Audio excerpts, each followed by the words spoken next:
Chicken দেখলে তো বাচ্চারা সেই মহা খুশি।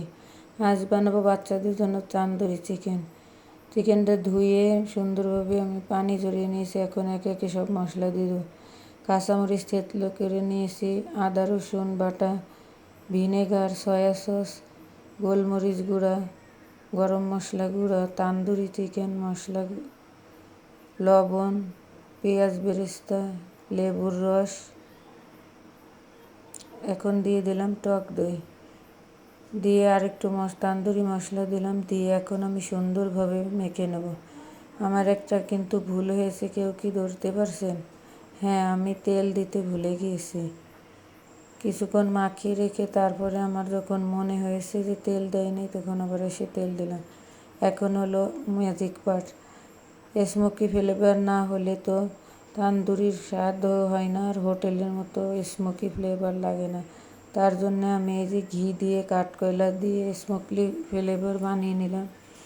ফ্রাই প্যান গরম করে তাতে তেল দিয়ে এখন আমি চিকেনটা আবার সুন্দর করে মেখে নেব, নিয়ে সুন্দরভাবে ভাজবো।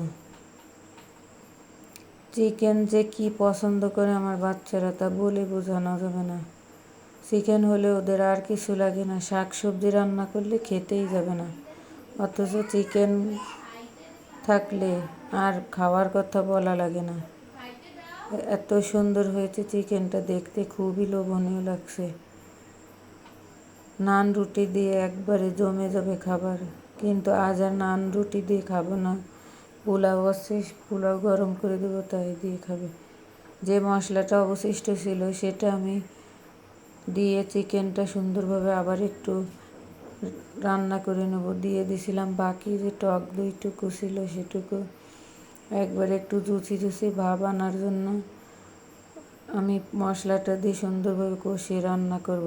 তারপরে দিয়ে দিছি টমেটো সস। টমেটো সস দিলে খাবারের স্বাদ আরও অনেক বেড়ে যায়। এরপরে আর একটা টুইস্ট আছে আমার কাছে। খাঁটি একবারে গরুর দুধ ছিল পাশে, সেটা থেকে একটু দিলাম। এটা দিলে খাবারটা আরও মজা হবে। দেখেন কত সুন্দর হয়েছে গ্রেভিটা, একবারে জমে যাবে আজকে। বাচ্চারা তো মহা খুশি চিকেন দেখে। ছোট মেয়ে বলছে আমার ভীষণ খিদে লাগছে। খিদে তো না, চিকেনটা কখন খাবে সেই হলো তার উদ্দেশ্য। বললাম খেয়ে ফেলো, রান্না হয়ে আসছে, তুমি খেতে পারবে, একটু দাঁড়াও। চিকেনের লোভ দেখিয়ে থালা বাসন যেগুলো ছিল সেগুলো দিয়ে ছোটো মেয়েকে দিয়ে পরিষ্কার করাইছি। ভালোই বুদ্ধি শিখেছি, সুন্দর সুন্দর রান্না করবো, ওদের দিয়ে কাজ করাবো।